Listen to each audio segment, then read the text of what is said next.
Today on Get Hired, we're going to be looking at how you can answer the interview question, what was your worst work experience? And I'm sure there's a gazillion ways you could think of how you should answer that question, but a successful interview is by design. Winging it won't get you the job, promotion, or opportunity you desire. So don't go away.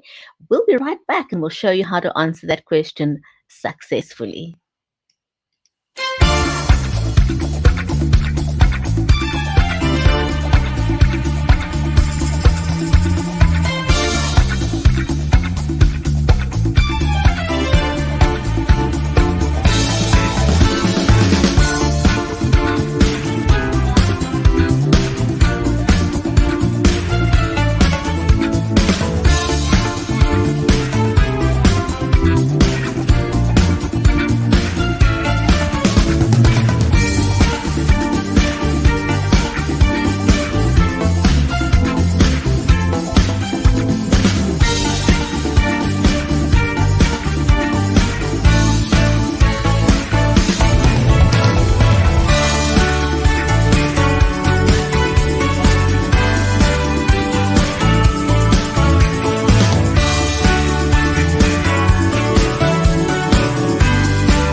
Welcome back. If you've just joined us, you are watching Get Hired. My name is Bridgetti Lim Banda from Cape Town in South Africa. And in today's show, we're going to be helping you how to answer the question, the interview question, what was your worst work experience? Even if you had a really, really bad experience, knowing how to answer that can turn things around for you in a massive way. Because learning how to answer your interview questions successfully is not by accident, it is definitely by design. So this live stream is brought to you by StreamYard, the Interview Survival Guide, and Be Live Media. So whether you're watching us over on Facebook, on YouTube, on LinkedIn, on Amazon Live, or on Twitch, a massive warm welcome to you on the show today. My amazing co-hosts are Aletta Rochat and Teresa Dukes from the Interview Survival Guide. But as always, before I invite them to join me in the studio, we always refer back to the very, very first episode because thankfully, due to the pandemic in part, it's become possible for us to work in a distributed environment a lot more. So whether you are working internationally or nationally, chances are that your interview is going to be held online. And just referring back to the very first episode of Get Hired, again, we showed you some ways in which you can tweak your online presence to help you be successful in an online interview. And some of the tips that we shared in that very first episode was things like using earphones, for example. I mean, these things are a dime a dozen. You can get the most expensive one, or you can get the cheapest one. You can literally take your pick. But such a small thing is going to make a huge difference to the quality of your interview and how your interview is going to be perceive you. Now, some of you, when you're doing your interview, you may not have access to a laptop at the time, and if you're going to be using your phone, if you're a social media person, you likely will be holding your phone in portrait mode a lot of the time if you're doing social stuff. But when you're doing your interview, another tip we shared in that first episode was turn your phone into landscape mode. Now, you could do something, and I mean, we recommend that you put your phone onto a tripod. And the reason we ask you to put your phone onto a tripod is going to stabilize your phone.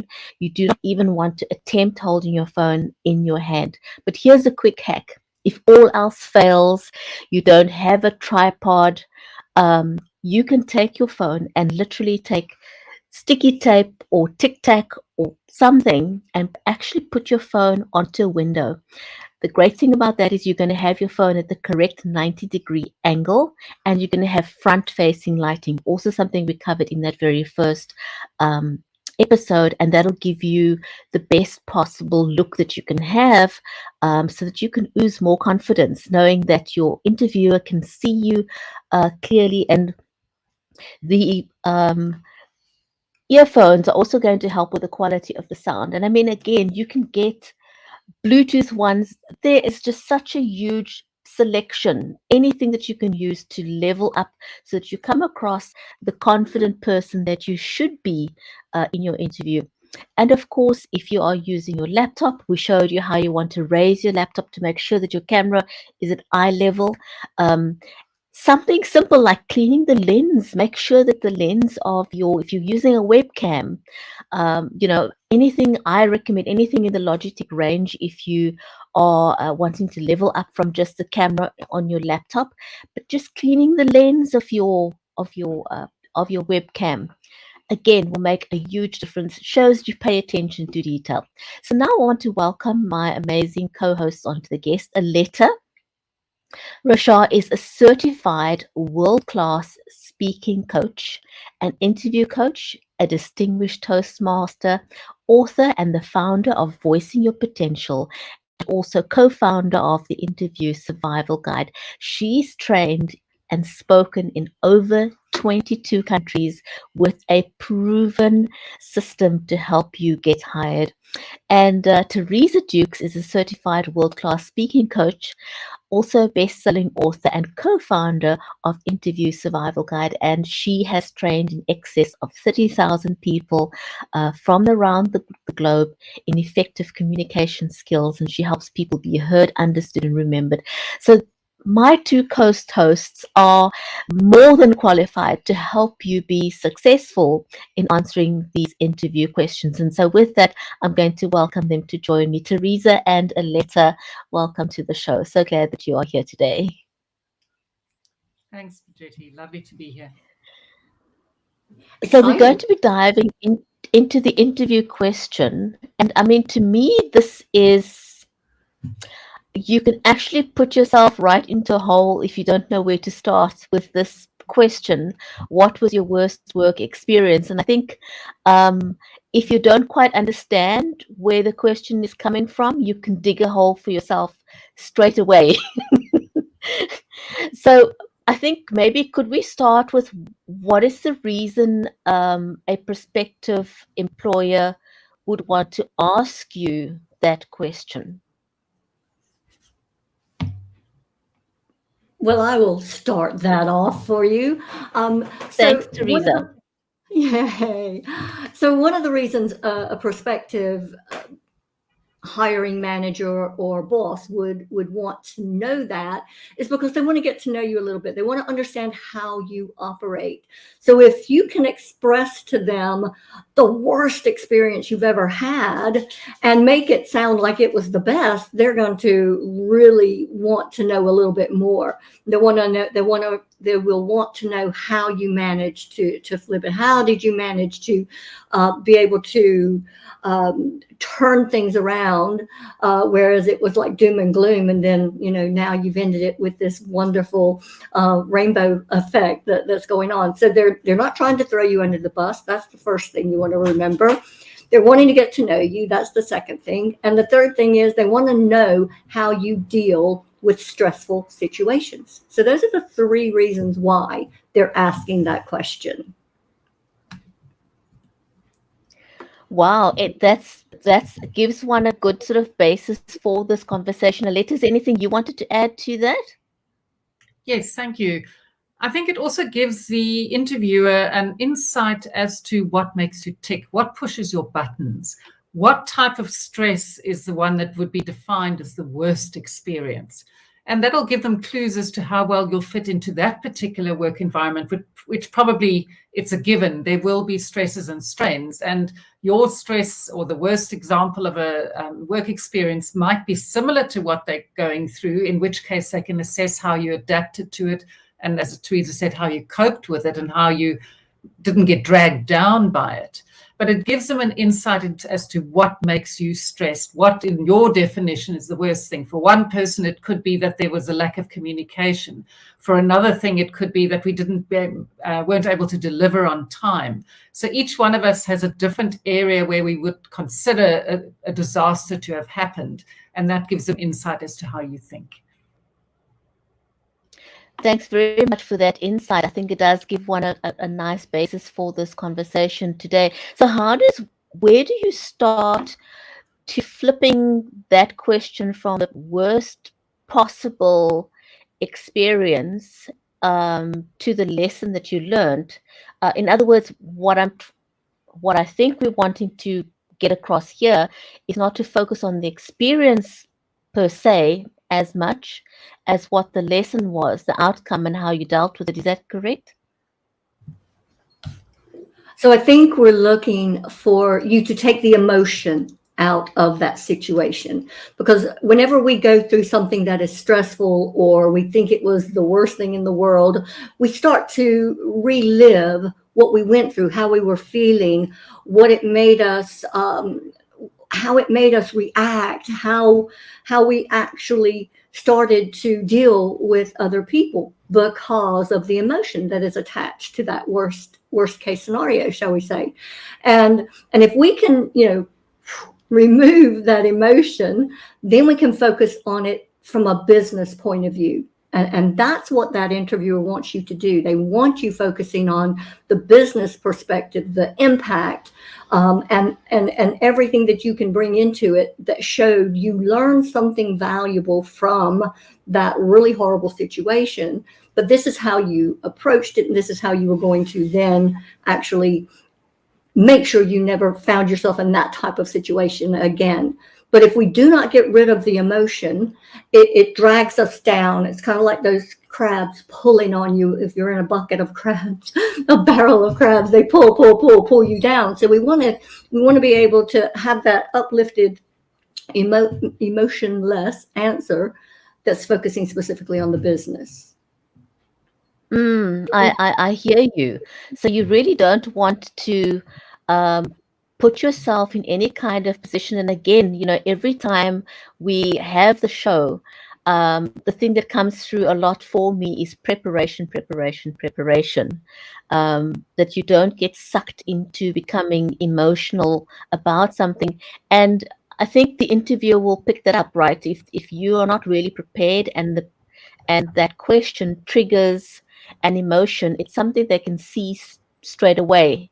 And you'll give yourself away very, very easily. So how do you then focus on the on an experience that you are prepared to share? Because no doubt for some people, they may have had a couple of experiences that they're not too proud of.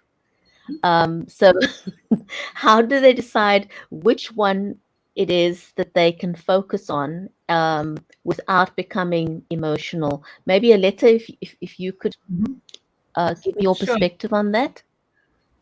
We've all probably got a library of bad experiences that we could draw on. So it's not just like we've only got one choice and only one thing and we have to share that. You are the curator of your own collection of bad experiences.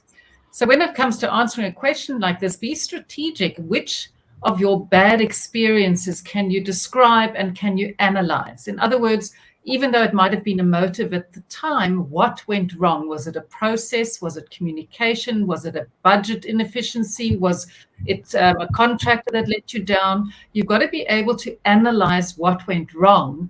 And the reason you want to do that is so that you can describe, if that had to happen again, what you would do differently. In other words, you got that managerial insight or business insight and maturity to extract value from it and say, this is what we're going to change to prevent it happening again. So my suggestion is that you stay away from the ones that are terribly emotionally personal and triggering for you. We've all had probably bosses that we wish we'd never set eyes on, and many of those pushed buttons with us. Stay away from those ones, because that could trigger you to have an emotional response rather than a considered response, which is a better choice as a candidate.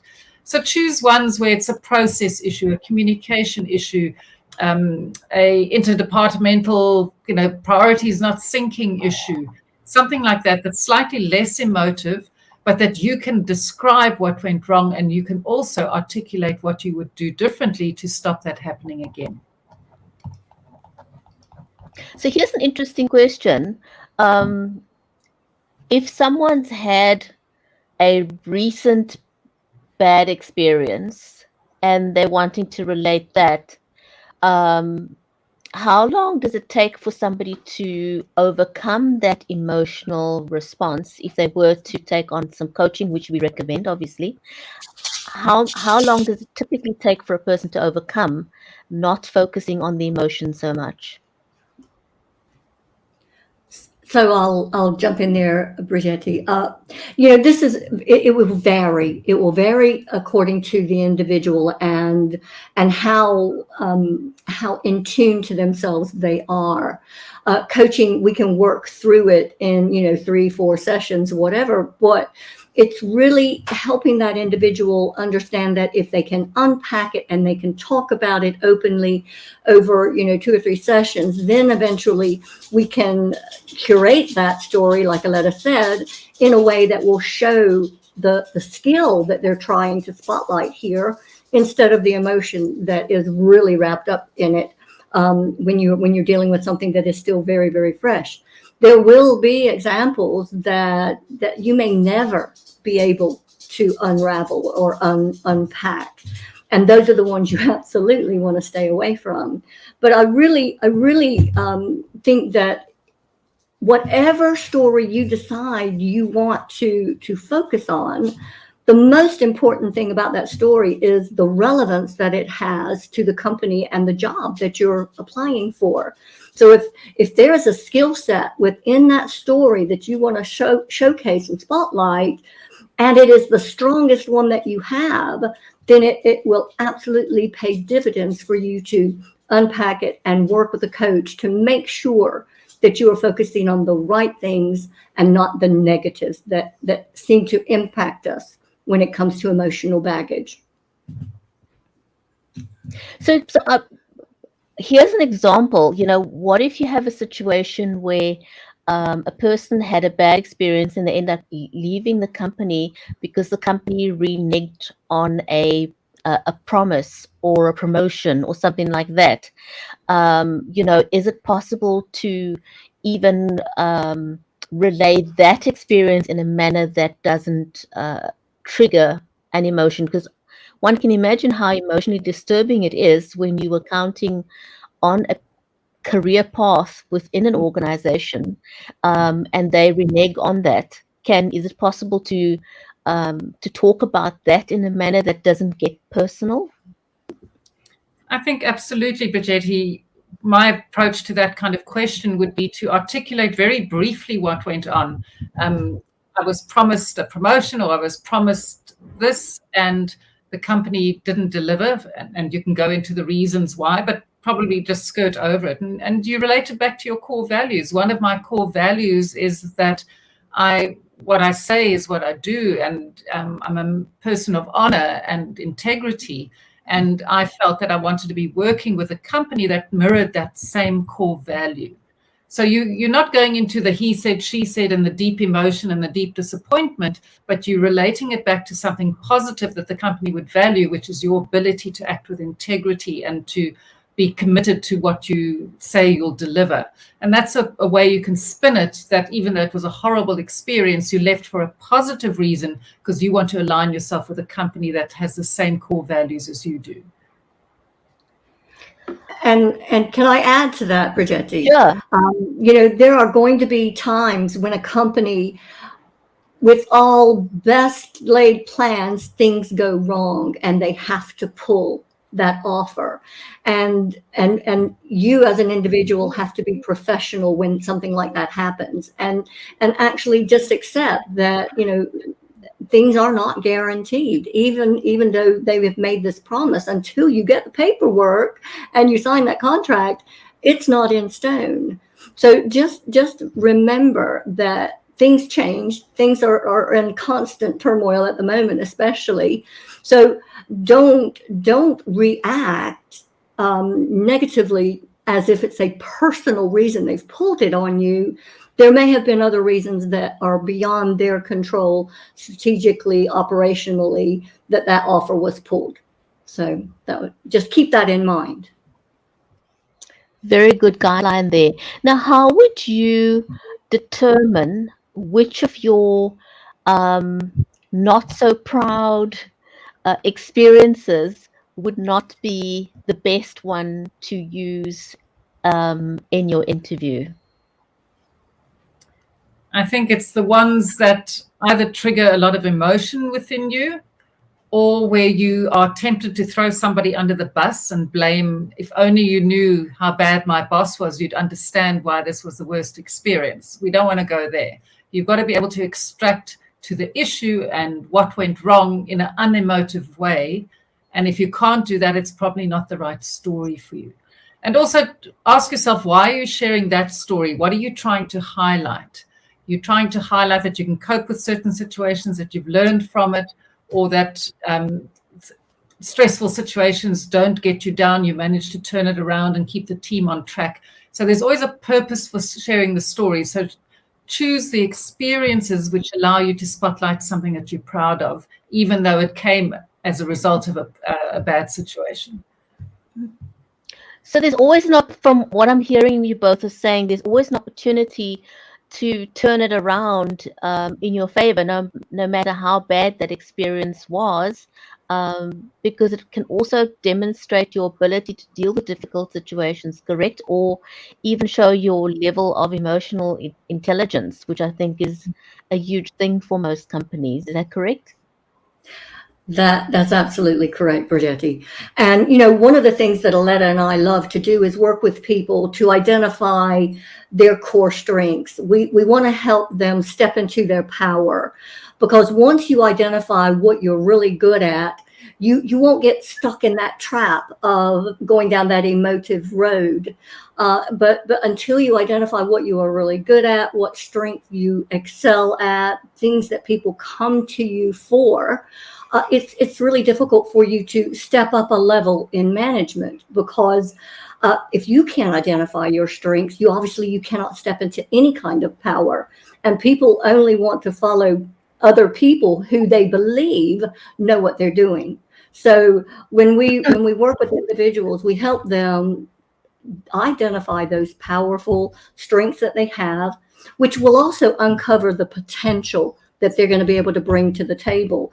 And if you can outline the potential, the value add, the impact that you can have on the role that you're going for, that's going to set you above and beyond any of the other candidates that walk through their door.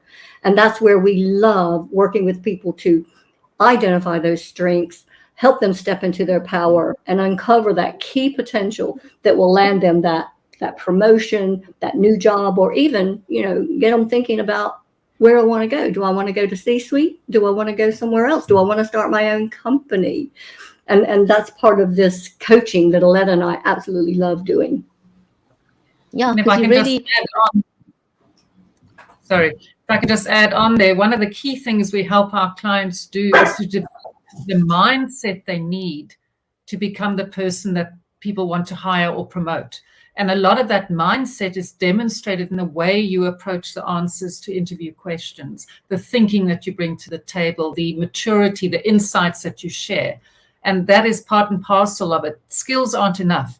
You have to have the mindset. And as Teresa said, you have to be able to articulate your strengths at the moment, in the moment of that interview. And in that way, you become the ideal candidate. So if anyone's just joined us, you are watching Get Hired. And today we were addressing the interview question, what was your worst work experience?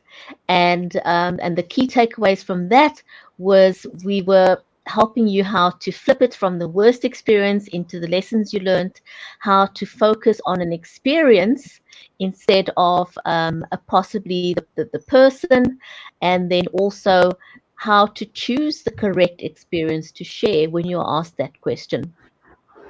Aletta, can I ask you for a closing comment, and then Teresa a closing comment on our topic for today? The essence of what we were sharing with you today was that even your worst work experience can become an asset in an interview if you know how to analyze it, if you know how to extract value from that and use that to spotlight something that you're really good at. So even those nightmares have got value in an interview. And Excellent. my, Teresa, yeah. your closing thought on our topic for today? Well, my closing thought is you don't know what you don't know. And if you really want to progress in your career, you want to think about moving out of where you're at, it's really vital for you to start investing in yourself, whether that is through a course that you think will help you or a coach that will get you a little bit further along. That's what dedicated individuals do in order to progress their careers. They set themselves a plan, they take action, they make things happen. Aletta and I have recently launched our Interview Mastery on Demand. And if people would like to know what that's about, they can go and check it out on our website, which is interviewsurvivalguide.com. And it will give you a really clear idea of what you need to be doing to prepare yourself for an upcoming interview, or even just a conversation that you would like to have with your boss, talking about your career development and where you see yourself going. So invest in yourself, be prepared to put in the work, take action, make things happen. So it's not just per se, so when it comes to the coaching that you offer people, it's not just people looking to shift into new company. It could also be people who are wanting to grow within the same organization. Is that correct? They're just looking for a way as a stepping stone to get a promotion. So you can coach people with that as well. Is that correct? We describe it as career acceleration coaching. So absolutely, if you know where you want to go and you're not quite sure why you aren't getting there, or you're in a hurry to get there, come work with us. We'll help you just develop and become the person who people want to hire and promote. Fantastic. Thank you so much. So if you've just caught the tail end of today's show, you're watching Get Hired. And in each episode, we look at a brand new question and we help you to answer that question with confidence. And if you missed the show today, you can go back and watch it. If you are a replay viewer, we were answering the interview question, what was your worst work experience? And we focused on how you can remove the emotion from answering that question and come across positively and make an impact in the way that you want to, because getting that career jump that you want is by design. It doesn't happen by accident. So thanks very much for joining us on this episode of Get Hired, and we'll see you on the next one. We will cover another question to help you get hired. Thanks for joining us. We'll see you next time.